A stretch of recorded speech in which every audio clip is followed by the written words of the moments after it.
Orient bell tiles studio से आप देख रहे हैं एबीपी न्यूज। नमस्कार, वेरी गुड मॉर्निंग। बहुत स्वागत है आपका। आप देख रहे हैं एबीपी न्यूज। मैं हूं आपके साथ दीपा बाफिरा। सुबह के 6 बज गए हैं। वक्त है स्पेशल रिपोर्ट का और आज की शुरुआत हम कर रहे हैं सनातन की शक्ति के साथ।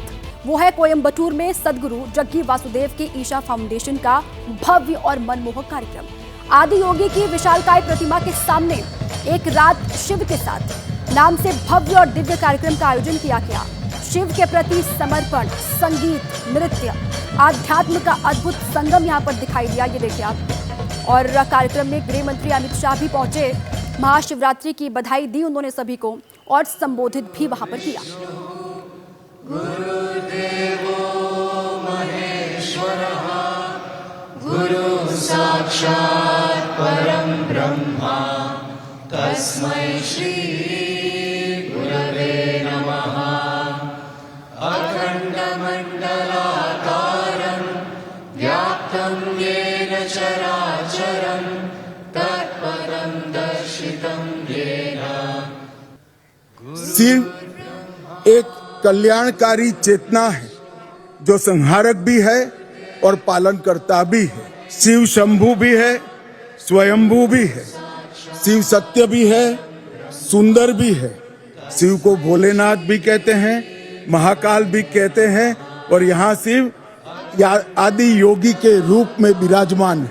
मित्रों, जब मैं तमिलनाडु आया हूँ तब ये जरूर कहना चाहूंगा कि भारत के आध्यात्मिक इतिहास की व्याख्या तमिल संस्कृति के वर्णन के बिना अधूरी है।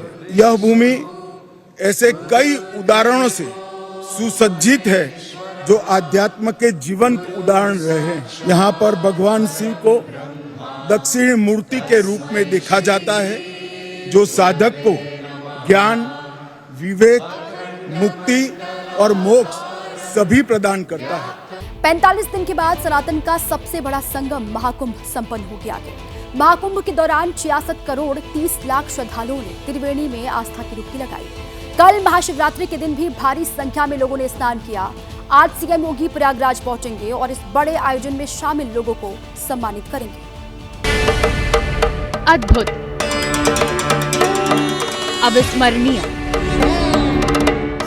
अलौकिक, अनन्य, अघटित। आस्था की डुबकियों का ऐसा संसार दुर्लभ ही नहीं, असंभव है। और उस असंभव को संभव किया प्रयागराज महाकुंभ ने। महाकुंभ अपने आप में कई बातों के लिए याद किया जाएगा। हमारे साथ बहुत सारे श्रद्धालु हैं। बहुत अच्छे से कहाँ से हुआ? हम लोग भागलपुर से हैं। बहुत बढ़िया भागलपुर बिहार से। बहुत एकदम ही बढ़िया मैडम, थैंक यू। बहुत मजा आया। जी का जो बंदोबस्त है ना बहुत बढ़िया है। हाँ, कहीं से कोई दिक्कत नहीं हुई है। कुछ दिक्कत नहीं। आस्था के इस सबसे बड़े संसार में रिकॉर्ड पर रिकॉर्ड टूट गए और नए कीर्तिमानों ने आकाश बुलंद किया। 13 जनवरी से शुरू हुए महाकुंभ में हर दिन औसतन 1.5 करोड़ आस्थावान सनातनियों ने संगम में डुबकी लगाई। अब तक 66 करोड़ से ज्यादा, यानी अमेरिका की कुल आबादी से 2 गुने, पाकिस्तान की आबादी से 2.5 गुने और समूचे यूरोप के 44 देशों की 88% आबादी के बराबर श्रद्धालुओं ने डुबकी लगाई। महाकुंभ में भक्तों पर पुष्प वर्षा हुई तो समूचा महाकुंभ आस्था और फूलों की खुशबू से महक उठा। इस वक्त ये जो हेलीकॉप्टर है संगम नोस पर पुष्प वर्षा कर रहा है। आप देख सकते हैं कि लगातार जो संगम नोस का इलाका है जहां पर ये देखिए कि किस तरीके से गुलाब के फूलों की जो पंखुड़ियां हैं उन्हें श्रद्धालुओं पर उन वर्षा की जा रही है। महाकुंभ के 45वें और अंतिम दिन की भी तैयारियों और भक्तों के उत्साह को देखकर तो ऐसा लगा मानो ये समापन नहीं, आगाज हो। की भीड़ है वो कम होने के बजाय और बढ़ती जा रही है और लोगों का जो सैलाब है वो संगम के आसपास के इलाके में पूरे महाकुंभ क्षेत्र में और भी बढ़ता चला जा रहा है। तो निश्चित तौर पर आज आनंद का दिन है, उल्लास का दिन है, मिलन का दिन है, लेकिन साथ ही साथ महाकुंभ के समापन की भावुकता भी है। दिल रखने की जगह नहीं दिख रही थी, लेकिन लोगों के उत्साह और आस्था में कहीं रत्ती भर भी कमी नजर नहीं आई। हर चेहरा महाकुंभ की दिव्यता और भव्यता में खोया नजर आ रहा था। इसमें कोई बंगाल से था, कोई असम से, कोई बिहार से तो कोई मध्य प्रदेश से। आखिरी दिन भी सबके चेहरे पर महाकुंभ की चमक साफ दिख रही थी। करोड़ों की संख्या में लोग आ रहे हैं और हेलीकॉप्टर जो फूल बरसाया जा रहा है, लगता है हम लोग जन्नत में आ गए। मगर ऐसा अद्भुत जैसा नजारा मैंने कभी नहीं देखा। कुंभ में प्रशासन का व्यवस्था काबिले तारीफ है।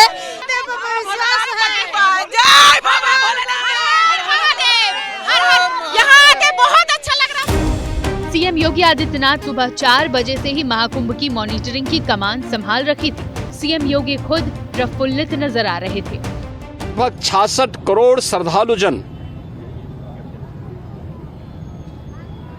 मां गंगा, मां यमुना और मां सरस्वती की इस त्रिवेणी में पावन डुबकी लगा करके राष्ट्रीय एकात्मता का एक नया संदेश पूरे देशवासियों को दे रहे हैं। पहले से बेहतर चाक चौबंद व्यवस्था, पहले से कहीं ज्यादा चौकन्ने, 50,000 से ज्यादा सुरक्षा कर्मी। क्राउड मैनेजमेंट के तहत स्नान में श्रद्धालुओं की सुविधा के लिए हर रूट, हर मार्ग से आने वाले श्रद्धालुओं के लिए अलग अलग घाटों का इंतजाम किया गया। अगर आप देखेंगे सुरक्षा के किस तरह से इंतजामात यहाँ पर किए गए हैं, आप देखें ये सब लोग सीआरपीएफ के ये जवान हैं और लेकिन यहाँ पर बहुत ज्यादा लोगों को मैनेज करने की जरूरत नहीं है। लोग खुद ही अपने अंदर अनुशासन लेकर आगे की ओर बढ़ते हुए चले जा रहे हैं और ये पूरा का पूरा इलाका संगम नोज की तरफ जाता है। इस इंतजाम में परेशानियां लाख आई हो, लेकिन अधिकारी भी इसे अपने जीवन की बड़ी उपलब्धि मान रहे हैं। अंतिम व्यक्ति के जाने तक वहाँ सुरक्षा देंगे। ऐसे अवसर सभी लोगों को नहीं मिलते। कहूँगा कि मेरे लिए तो ये न भूलने वाली बात है और इस चीज़ को मैं हमेशा अपने स्मृति में समेट के रखूँगा। नतीजा, भयंकर भीड़ के बावजूद अंतिम दिन भी आस्थावान सैलाब हर्षोल्लास और जयघोष में डूबा नजर आया। ऐसी अनुभूति है जिसके लिए मेरे पास कोई शब्द ही नहीं है। Really amazing. और इतना दूर से आने के बाद भी लगता है सारा थकान मिट गया। इतना सुंदर व्यवस्था है। भाई पहले देख रहा था जो बहुत भीड़ भाट्टा है, डर लग रहा था, बहुत ही अच्छा लग रहा है। उसी भीड़ में एबीपी न्यूज को लवली भीम सिंह मिले, जो महिला और पुरुष दोनों की आवाज में शिव के भजन गाने में माहिर हैं। ध्यान चरणों में उनके रखूंगी, हो मैं तो भोले की जोगन बनूंगी, हो मैं तो शिव का पुजारी बनूंगा, ध्यान चरणों में शिव के रखूंगा। इन आस्थावानों में तमाम नवविवाहित जोड़े भी शामिल हैं, जो वैवाहिक जीवन की शुरुआत महाकुंभ में पवित्र गंगा के आशीर्वाद से करने की उम्मीद से यहाँ आए। प्लान किया था कि मतलब ये प्लान किया था क्योंकि कुंभ तो आना ही है, क्योंकि 144 साल में जो एक बार आ रहा है तो बार बार तो मौका थोड़ी मिलेगा, तो ये तो आना ही था। इन्होंने जो प्लान किया आप उस पर मान गए? हाँ। आपकी कोई और इच्छा नहीं? नहीं कुछ नहीं। महाकुंभ के अंतिम दिन भारतीय वायुसेना ने मेला क्षेत्र में एयर शो करके श्रद्धालुओं को खुशी से झूमने का एक और विशेष मौका दिया। एक नन्हे बच्चे से हमारी संवाददाता चित्रा त्रिपाठी रूबरू हुई। आनंदवने वसंतम आनंदकंतम हतपाप वृंदम वानादसीनाथ ममनाथ नाथम श्री वैश्यनाथम शरणं प्रपद्ये। इतना बड़ा आयोजन, जिसमें उम्मीद से कहीं ज्यादा श्रद्धालु न सिर्फ पहुंचे, बल्कि महाकुंभ के महाआयोजन की तारीफ करते नहीं थके। दूसरे रिकॉर्ड की तरह ये भी अपने आप में एक ऐसा रिकॉर्ड है जो दिखाई तो नहीं देता, लेकिन जनता के दिलो दिमाग पर लंबे समय तक अंकित रहने वाला है।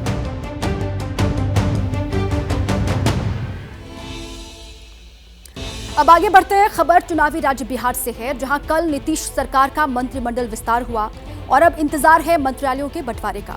बिहार के नए मंत्रियों को आज मिल सकता है विभाग, ये कहा जा रहा है। विभाग बंटवारे के बाद आज नए मंत्री संभालेंगे काम।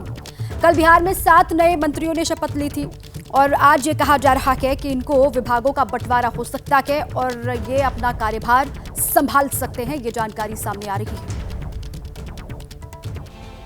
देखिए, बिहार में चुनाव साल के अंत में होने वाले हैं, लेकिन सेना सजने लगी है और नीतीश कुमार की फाइनल टीम वहां पर तैयार हो गई है।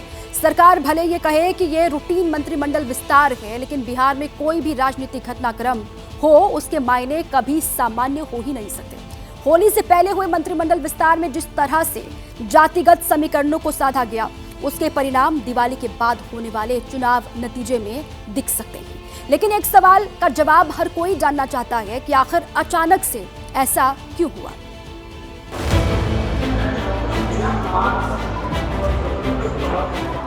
सत्ता में वापसी के लिए चुनावी साल में बीजेपी ने इन चेहरों पर दांव लगाया है।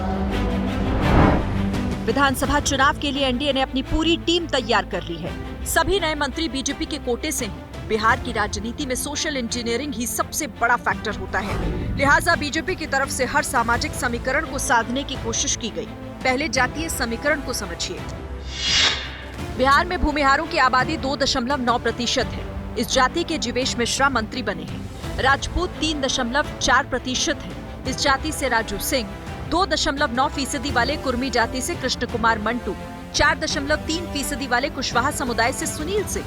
वैश्य समुदाय की बात करें तो उनकी जनसंख्या 2.7% है। इस जाति से संजय सरावगी, केवट 0.71% है और इस जाति से विजय मंडल, जबकि तेली समुदाय की जनसंख्या 2.81% है और इस जाति से मोतीलाल प्रसाद मंत्री बनाए गए हैं। सबसे बड़ी बात यह है कि जाति के साथ ही क्षेत्रीय समीकरण को भी साधा गया। खास बात यह है कि जिस मिथिलांचल से 2020 में बीजेपी को जबरदस्त सीटें मिली, वहां से सबसे ज्यादा मंत्री बनाए गए हैं। जाले के विधायक जीवेश मिश्रा उन्हीं में से एक हैं। मिथिलांचल को तरजीह तो प्रधानमंत्री जी और मुख्यमंत्री जी हमेशा देते रहे हैं और मिथिला के विकास की बारी है, इसलिए मिथिला को तरजीह दिया गया है। तो निश्चित रूप से हम आभार प्रकट करते हैं अपने नेतृत्व का कि उन्होंने मिथिला को तरजीह। मिथिलांचल रीजन पर बीजेपी का बड़ा फोकस है। पीएम जब भागलपुर गए थे तब उन्होंने मखाना का जिक्र किया था। बजट में भी मखाना बोर्ड का ऐलान हुआ। मखाना बोर्ड इन बिहार। बीजेपी की महिला नेता मधुबनी पेंटिंग वाली साड़ी पहनकर संदेश दे रही हैं सो अलग।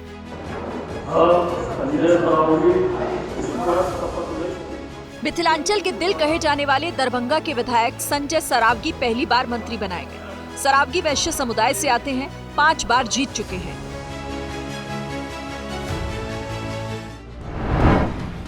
मिथिलांचल रीजन में विधानसभा की 50 सीटें हैं। सरकार में अब कुल 11 मंत्री इस मिथिला क्षेत्र से हो गए हैं। मतलब बिहार में कुल मंत्रियों का 30% सिर्फ इसी रीजन से है। मिथिलांचल पर फोकस करके बीजेपी अपने वोट बैंक को इंटैक्ट मतलब बनाए और बचाए रखने की पूरी कोशिश कर रही है, क्योंकि इस वोट बैंक को तोड़ने के लिए इस बार चुनावी अखाड़े में प्रशांत किशोर उतरने वाले हैं। मंत्रिमंडल विस्तार में बीजेपी ने राजू सिंह को भी मंत्री बनाया। मुजफ्फरपुर जिले की साहिबगंज से राजू सिंह विधायक हैं। एलजेपी, जेडीयू, वीआईपी होते हुए बीजेपी में पहुंचे हैं। राजपूत समाज से आते हैं, बीजेपी की ये कोर वोटर है। पूरे बिहार में मैसेज जा रहा है। देखिए, ये मैं नहीं जानता हूं कि जा रहा है या नहीं जा रहा है। इतना मैं जरूर कहूंगा कि राजपूत और क्षत्रिय किसी एक जाति का नाम नहीं है, बल्कि एक समूह का नाम है। तो मंत्रिमंडल विस्तार हुआ, इसमें दिख रहा है कि सामाजिक और क्षेत्रीय संतुलन साधने की कोशिश हुई चुनावी बार। ये तो शीर्ष नेता लोग तय करते हैं, इसके बारे में मैं नहीं कुछ बोल पाऊंगा। राजू सिंह के जरिए बीजेपी ने बिहार में राजपूतों को संदेश दिया है, खासकर उस तिरहुत और चंपारण के इलाके में जहां राजपूत बड़ी संख्या में हैं। 5 राजपूत नीतीश सरकार में मंत्री हो गए हैं। कुल आंकड़ा देखें तो सवर्ण 11, ईबीसी 8, दलित 7, कुर्मी 3, कुशवाहा 3, वैश्य 2, यादव 1, मुस्लिम 1 मंत्री हो गए हैं। कुल मिलाकर नए मंत्रिमंडल में सोशल इंजीनियरिंग और रीजनल राजनीति को साधकर सत्ता में वापसी का प्लान बनाया गया है। अमेरिका में जबरदस्त बर्फबारी हो रही है, जिसकी वजह से लोगों को भारी परेशानी का सामना वहां करना पड़ रहा है। तस्वीरें न्यूयॉर्क से सामने आई हैं, जहां भारी बर्फबारी की वजह से फायर डिपार्टमेंट का पूरा दफ्तर ही वहां पर गिर गया और पूरी घटना सीसीटीवी कैमरे में रिकॉर्ड हो गई। घटना 22 फरवरी की बताई जा रही है, लेकिन वीडियो अब इसका सामने आया है जो आपको हम इस वक्त दिखा रहे हैं। अमेरिका में जबरदस्त बर्फबारी और उसके बाद देखिए मुसीबत किस तरीके से बढ़ गई है आम लोगों की। ये फायर डिपार्टमेंट का दफ्तर है जो पूरा का पूरा गिर गया और ये पूरा जो घटनाक्रम है वो सीसीटीवी कैमरे में कैद हो गया। विदेश के बाद अब बात देश की करेंगे और बात हिमाचल प्रदेश के लाहौल स्पीति की। घरों की छतों पर बर्फ की मोटी परत जम चुकी है। यहाँ पर सड़क पर खड़ी गाड़ियां पूरी तरह से बर्फ की आगोश में हैं। हिमाचल की तरह ही जम्मू कश्मीर का सोनमर्ग भी एक बार फिर कुदरत की सफेद चादर में लिपटा हुआ दिखाई दे रहा है। हर ओर सिर्फ बर्फ ही बर्फ आपको यहाँ पर नजर आ रही है। उत्तराखंड की वादियाँ भी बर्फ से सराबोर हो चुकी हैं, ये देखिए आप। और जहाँ तक आपकी नजर जा रही है सिर्फ बर्फ ही बर्फ आपको यहाँ पर दिखाई दे रही है। ये वीडियो केदारनाथ धाम का है, जिसका कुदरत ने कुछ इस तरीके से श्वेत श्रृंगार कर दिया है। चारों ओर जमीन पर कई फीट बर्फ जमी हुई है। ये 3 राज्यों की तस्वीर आपको हम दिखा रहे हैं।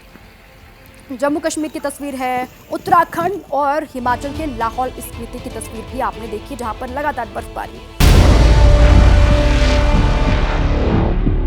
हमारा तो खुला हुआ है, नीतीश कुमार को भी खोल कर रखना चाहिए। मुख्यमंत्री है, उनको खोल कर रखना चाहिए। नीतीश कुमार जी तो हमारे साथ आने वाले हैं, तो कहाँ से जाएंगे वहाँ पे।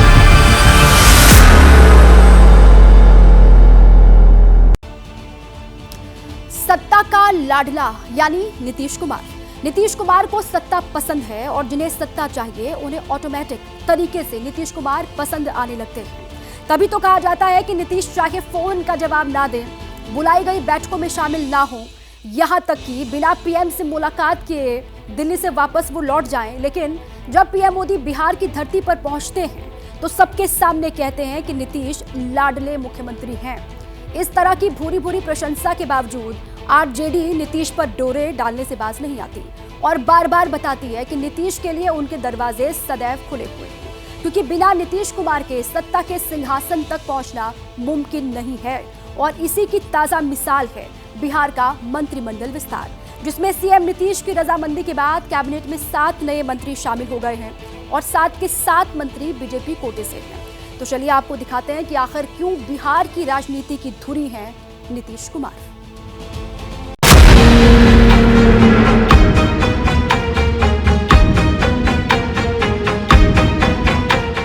बिहार के लोकप्रिय एवं बिहार के विकास के लिए समर्पित हमारे लाडले मुख्यमंत्री नीतीश कुमार जी, लाडले मुख्यमंत्री नीतीश कुमार जी। क्या कभी आपने देश के प्रधानमंत्री नरेंद्र मोदी को किसी राज्य के सीएम के लिए लाडले शब्द की उपमा का इस्तेमाल करते हुए सुना है? हमारे लाडले मुख्यमंत्री नीतीश कुमार जी। आखिर क्यों नीतीश के लिए बीजेपी खास तरह का व्यवहार रखती है? सबसे अनुभव वाले व्यक्ति नीतीश कुमार हैं और उनके नेतृत्व में बिहार ने प्रगति किया है। प्रधानमंत्री जी भी उनको लाडला मुख्यमंत्री कहते हैं। उनका बहुत प्रेम स्नेह नीतीश कुमार जी से है, तो इसमें कोई शक की गुंजाइश ही नहीं है कि नीतीश कुमार जी के नेतृत्व में चुनाव लड़ेंगे और सरकार बनाएंगे। दरअसल बीजेपी हो या फिर लालू प्रसाद यादव का राष्ट्रीय जनता दल, दोनों ही खेमे जानते हैं कि बिना नीतीश के बिहार में उनकी दाल गलने वाली नहीं है, क्योंकि सियासत के तराजू में नीतीश उस बाट की तरह हैं कि वो जिस तरफ बैठ जाते हैं उसका पलड़ा न सिर्फ भारी हो जाता है बल्कि वो सत्ता के सिंहासन तक भी पहुंच जाता है। और आप जान लीजिए कि सब लोग आदरणीय प्रधानमंत्री जी के पक्ष में हैं और इसीलिए पूरे तौर पर देश का विकास होगा, अब बिहार भी आगे बढ़ेगा। और करीब 20 साल से बिहार के मुख्यमंत्री की कुर्सी पर बैठे नीतीश कुमार कई बार अपना वजन और अहमियत साबित करने के लिए पाला बदल कर भी दिखा चुके हैं। मैं नीतीश कुमार सत्य निष्ठा से प्रतिज्ञान करता हूं कि जो विषय बिहार राज्य के मुख्यमंत्री के रूप में कि मैं विधि द्वारा स्थापित भारत के संविधान के प्रति सच्ची श्रद्धा और निष्ठा रखूंगा। मैं बिहार राज्य के मुख्यमंत्री के रूप में अपने कर्तव्यों का श्रद्धापूर्वक और शुद्ध अंतःकरण से निर्वहन करूंगा। सभी प्रकार के लोगों के प्रति संविधान और विधि के अनुसार न्याय करूंगा। यही वजह है कि नीतीश कुमार को सबसे ज्यादा बार शपथ लेने वाला सीएम कहा जाता है। दरअसल राजनीति की बिसात में नीतीश कुमार कब किस करवट बैठ जाएंगे ये कोई नहीं जानता और उनकी इसी काबिलियत या फिर कमजोरी का नतीजा है कि बीजेपी से लेकर आरजेडी तक साथ होने पर भी नीतीश पर 100% भरोसा नहीं करती और प्यार दुलार और लाडला बताकर नीतीश को खुश रखने की कोशिश की जाती है, क्योंकि नीतीश की नाराजगी का मतलब होता है बिहार की सत्ता का हाथ से जाना। और आज तो मैं अभिनंदन करता हूं कि आप फिर पधारे हैं यहाँ, तो आज हम लोगों को बड़ी खुशी की बात है। आप पहले आए थे, इधर हम गायब हो गए थे, तभी हम फिर आपके साथ हैं। हम आपको आश्वस्त करते हैं कि आप इधर उधर होने वाले नहीं हैं, हम रहेंगे आप ही के साथ। इसलिए जरा तेजी से यहाँ वाला काम सब हो जाए। ज्यादा पुरानी बात नहीं है, अभी 1-2 साल पहले तक नीतीश जान जाने तक बीजेपी के साथ नहीं आने की बात कर रहे थे। हमको अलग हो गए और आप जान लीजिए जीवन भर हम किसी भी तरह से उन लोगों के साथ फिर नहीं जाएंगे। हम लोग सब जो पुराने समाजवादी हैं एक साथ रहेंगे। हम लोग तो सवाल ही नहीं पैदा होता है, मर जाना कबूल है, उनके साथ जाना हमको कभी कबूल नहीं है, ये अच्छी तरह जान।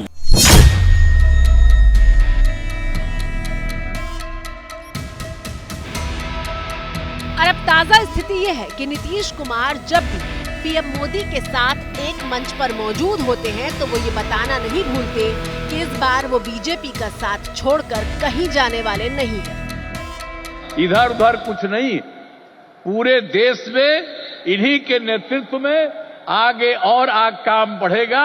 और इतना हम आपको बता देते हैं कि हम लोग मिल करके उनके नेतृत्व में ही और जिस तरह से बिहार का भी काम हम लोग कर रहे हैं, तो इसलिए अगली बार जो होने वाला है तो उसमें भी आप लोगों से यही उम्मीद करते हैं कि जैसे पहले किए थे फिर पूरे पैमाने पर सहयोग दीजिए, ताकि उनके चलते और हम लोगों के सहयोग के चलते काफी विकास होगा।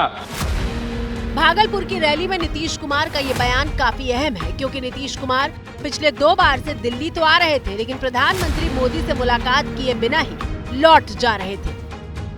लेकिन बिहार में जो ताजा घटनाक्रम हुआ है उसे देखकर लग रहा है कि फिलहाल बीजेपी और नीतीश में सामंजस्य और संतुलन दोनों बना हुआ है। 11 महीने से बिहार का कैबिनेट विस्तार टलता चला आ रहा था, लेकिन बीजेपी अध्यक्ष जेपी नड्डा और नीतीश की मुलाकात के बाद न सिर्फ विस्तार हुआ बल्कि बीजेपी कोटे से 7 मंत्रियों ने शपथ ली। नीतीश का ध्यान गया है और सीतामढ़ी जिले से मुझे मंत्री बना करके इस कमी को दूर किया गया है। सबके नेता नीतीश कुमार जी हैं और नीतीश कुमार जी के नेतृत्व में फिर एनडीए की सरकार बनेगी। हम लोगों को जो बनाया गया है तो इसका लाभ हमारे पार्टी को पहुंचे, एनडीए को पहुंचे। दरअसल जदयू के 45 विधायकों के आधार पर जितने मंत्री बन सकते थे वो कोटा पहले ही पूरा हो चुका था। जेपी नड्डा से जब मंत्रिमंडल विस्तार पर चर्चा हुई तो नीतीश ने खाली मंत्रियों की संख्या बढ़ने पर हरी झंडी दे दी। बिहार सरकार में कुल 36 मंत्री हो गए हैं, जिसमें बीजेपी के 21 मंत्री हैं, जबकि जेडीयू कोटे से 13 मंत्री रहेंगे। एक हम के और एक निर्दलीय कोटे से मंत्री हैं। और अब नीतीश कुमार अपनी इसी नई टीम के साथ इस साल के आखिर में विधानसभा चुनाव में उतरेंगे। सबको बधाई है। हमारे शीर्ष नेतृत्व ने जो भरोसा किया है, पहली चुनौती है कि उस पर खड़ा उतरना और ईमानदारी से काम करते हुए बिहार को आगे बढ़ाना। कि जिस विश्वास के तहत उन्होंने आज मंत्री बनाया है उस पर खड़ा उतरूंगा और चाहे 6 महीना ही समय क्यों न मिला है, 6 महीना में जो भी विभाग मिलेगा वो बिहार में नंबर 1। सवाल ये है कि जो मंत्रिमंडल विस्तार 10 से 11 महीनों से टल रहा था, उसकी प्लानिंग आखिर रातों रात कैसे हो गई और किसी को भनक तक नहीं लगी। सुबह खबर आई और शाम को शपथ ग्रहण समारोह भी संपन्न हो गया। हमको तो फोन गया कि जो भाई आइए पटना, दौड़े दौड़े आए पटना। तो आए पटना तो वहीं वहाँ हम मंदिर में जो है पूजा पाठ में लगे हुए थे, तो पटना फिर फोन गया तो हम लोग चले आए पटना। चलिए, महादेव का हम प्रसाद ही समझते हैं इनको। राजनीतिक गलियारे में जो चर्चा चल रही है उसके मुताबिक पीएम मोदी के लाडला वाले बयान और मंगलवार को बीजेपी अध्यक्ष जेपी नड्डा से हुई मुलाकात में सीएम नीतीश कुमार को ठोस भरोसा दिया गया है।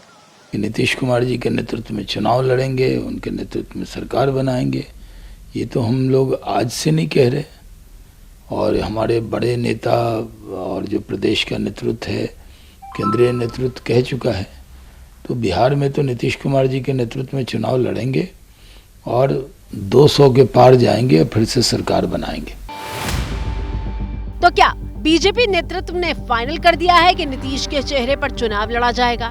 क्या ये तय मान लिया जाए कि सरकार बनी तो नीतीश ही सीएम होंगे? और गठबंधन में नीतीश जो बड़े भाई की भूमिका चाहते हैं, क्या बीजेपी ने उस पर मोहर लगा दी है? नीतीश कुमार और उनकी पार्टी को ये भरोसा क्यों चाहिए था, इसका अंदाजा आप मुख्यमंत्री के बेटे निशांत कुमार के उस बयान से लगा सकते हैं जो उन्होंने पटना में दिया था।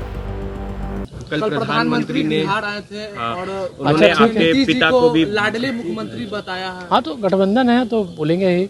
अच्छा है, राज्य के सारे युवाओं को, वृद्ध उम्र के हर तबके के लोगों को आह्वान करते हैं कि वोट करें। विकास किया है पिताजी ने, एनडीए भी घोषित करें और हमारे जेडीयू भी कार्यकर्ता, सारे नेता सब मिलकर घोषित करें। एनडीए भी घोषित, सीएम है और सीएम के उनके नेतृत्व में हमारी सरकार बने, फिर से विकास का क्रम जारी रखे। निशांत ने एनडीए के सामने ये मांग ऐसे दिन रखी थी जब बीजेपी अध्यक्ष जेपी नड्डा खुद पटना में थे और डिमांड जिस शख्स ने की वो खुद राजनीति में सक्रिय नहीं है, लेकिन उनके सक्रिय होने की मांग की जा रही है, अटकलें लगाई जा रही हैं। बिहार में विधानसभा चुनाव 8 महीने के बाद होने हैं, लेकिन बीजेपी अभी से एक्टिव हो गई है और इसीलिए बीजेपी को इलेक्शन मशीन कहा जाता है। लेकिन ये मशीनरी काम कैसे करती है वो आपको समझाते हैं। 8 महीने पहले से बीजेपी ने बिहार को जीतने के लिए बिसात बिछाने का काम शुरू कर दिया है। पीएम मोदी ने भागलपुर की रैली से चुनावी बिगुल बजा दिया है और उसके बाद बीजेपी अध्यक्ष जेपी नड्डा ने पटना पहुंचकर पार्टी नेताओं के साथ चुनाव के लिए उनको टास्क सौंपा। और अब कैबिनेट विस्तार के बाद बीजेपी ने यह बता दिया है कि नीतीश के साथ उनकी केमिस्ट्री बिल्कुल सटीक चल रही है। 24 फरवरी को बिहार के भागलपुर से आई ये तस्वीरें बेहद खास हैं क्योंकि इसी साल बिहार में विधानसभा चुनाव है और 8 महीने पहले ही मोदी ने भागलपुर पहुंचकर चुनावी बिगुल बजा दिया है।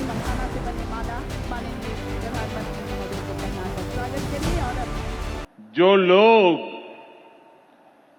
पशुओं का चारा खा सकते हैं वो इन स्थितियों को कभी भी नहीं बदल सकते। एनडीए सरकार ने इस स्थिति को बदला है।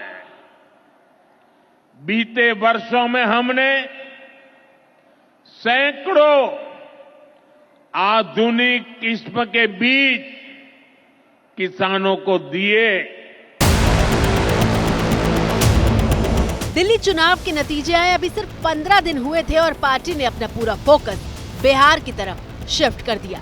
ये मोदी है, ये नीतीश जी है जो किसानों के हक का किसी को नहीं खाने देंगे। बिहार बीजेपी समेत पार्टी के अध्यक्ष जेपी नड्डा और पीएम मोदी ने अपने कार्यक्रमों से बता दिया कि पार्टी के लिए मिशन बिहार शुरू हो चुका है। अब बारी बिहार के मखाना की है। मखाना आज देश के शहरों में सुबह के नाश्ते का प्रमुख अंग हो चुका है। मैं भी 365 दिन में से 300 दिन तो ऐसे होंगे कि मैं मखाना जरूर खाता हूं। भागलपुर की इसी रैली में मोदी ने मंच से ही विरोधियों पर कुंभ को लेकर हमला बोला था। और अब खबर दिल्ली से है, जहां आज विधानसभा में फिर हंगामे के आसार हैं क्योंकि शराब नीति पर पेश हुई कैग रिपोर्ट पर आज विधानसभा के अंदर चर्चा होगी। अंबेडकर भगत सिंह की तस्वीर के मुद्दे पर आम आदमी पार्टी प्रोटेस्ट करेगी। आपके निलंबित विधायक आज स्पीकर से मिलेंगे और दिल्ली विधानसभा में आज डिप्टी स्पीकर का चुनाव भी होने वाला है और मोहन सिंह बिष्ट का डिप्टी स्पीकर चुना जाना तय है। तो आज भी हंगामा होने के आसार। दिल्ली विधानसभा में आज डिप्टी स्पीकर का चुनाव भी होगा और मोहन सिंह बिष्ट का डिप्टी स्पीकर बनना तय है। और आम आदमी पार्टी अलग अलग मुद्दों को लेकर प्रदर्शन आज भी करेगी। शराब नीति पर पेश कैग की रिपोर्ट पर विधानसभा के भीतर चर्चा होनी है। अंबेडकर की भगत सिंह की तस्वीर के मुद्दे पर पहले से ही आम आदमी पार्टी हमलावर है और साथ ही जो निलंबित विधायक है आम आदमी पार्टी के, वो स्पीकर से मुलाकात करेंगे आज के दिन। दिल्ली विधानसभा का सत्र, हंगामे के आसार आज भी अलग अलग मुद्दों को लेकर। और आज का दिन इसलिए भी खास क्योंकि डिप्टी स्पीकर का चुनाव भी आज होना है। जो कैग की रिपोर्ट पेश हुई है विधानसभा में, उस पर भी लगातार चर्चा हो रही है। आम आदमी पार्टी के जो 21 विधायक निलंबित हैं, वो आज स्पीकर से भी मिलेंगे। ये बड़ी खबर आज दिल्ली विधानसभा सत्र को लेकर, अंबेडकर की तस्वीर हो, भगत सिंह की तस्वीर हो, उनको हटाने को लेकर आम आदमी पार्टी बीजेपी पर लगातार हमलावर है और आज भी इस मुद्दे को लेकर चर्चा होगी।